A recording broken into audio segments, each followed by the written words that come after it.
Banyak kali sudah saya cakap di undangan negeri ini. Ada saja alasan.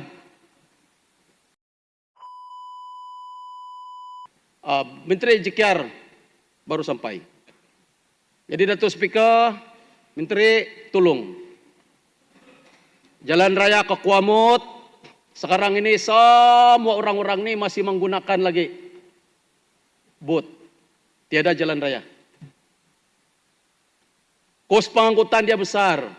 Setiap kali turun kepada pekan-pekan yang berdekatan, mereka terpaksa menyewa bot. Berapa bot mau disewa? Sewa bot sejak RM800. Belum lagi minyak, petrol. Jadi kita mau, mohonlah. Banyak kali sudah saya cakap di undangan negeri ini. Ada saja alasan. Tetapi kita minta sokongan. Kita minta undi. Jadi saya mau tanya, saya percaya ada sudah perancangan, tapi kita mau dipercepatkan. Yang kedua, jalan ke Kampung Inaran. Yang ketiga, jalan ke Kampung Kirunggu.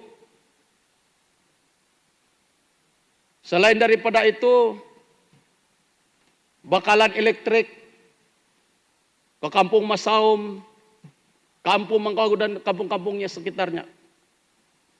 Karena Datuk Speaker, saya tahu ini Masaum ini, tiang sudah berdiri. Saya ingat 10 tahun sudah, tiang sudah berdiri.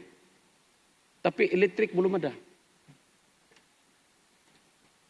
Jadi kita mau supaya kerajaan negeri membantu kita menyelesaikan masalah ini. Cari apa permasalahannya.